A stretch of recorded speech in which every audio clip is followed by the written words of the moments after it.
talking to you today about a very common plant that is edible. This is definitely a backyard edible, and it's also an extremely easy one to identify. What we're talking about today is clover. The clover you have in front of you here is white clover, which is simply the fact that it has white flowers. The flowers are really distinctive with all these little bits in it, and so that's your white clover flower. Obviously, as most people know, clover is going to have 3 leaves, and the leaves tend to have this little V inside of them. Excuse my messy hands, I was painting today. And so you've got kind of that little white V in the leaves. Very easy to identify.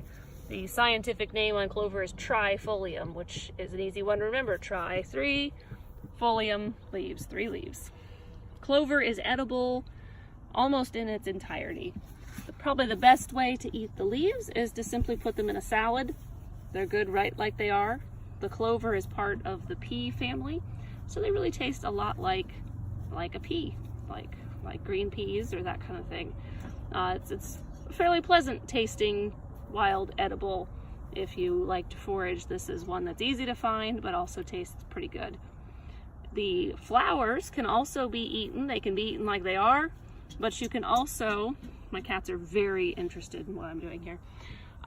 You can also take the flowers and dry them to make a tea, and you could also dry them and grind them up, and they can make a flour that you could use to bake with. The tea from the flowers can make a good eye wash. It also has been used in a number of other applications, which I'm sure you could look up and find, but it's supposed to be cleansing to the blood, clover is. This is your white clover. Now, just a little ways away here, we have some red clover. There's red clover, and the easiest distinction there is the flower.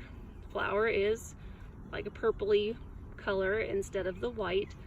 It's really easy to identify. The flower looks a lot like the white clover flower, but they're usually a little bigger. It's a little bit of a larger flower. The same with the leaves. The plant itself is pretty much the same, but it tends to stand a little bit higher. It'll come up off the ground more than a white clover will, and those little V's that are in the plant are much more distinct on the red clover than they are on the white clover. It is edible just like the white clover is. You can eat the leaves. You can use the flowers in the same way.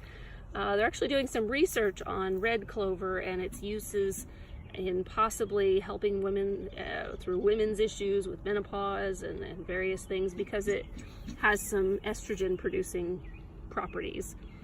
So interesting plant, and very easy, simple to identify plant for anyone who might not even be experienced with plants. You can definitely identify a clover.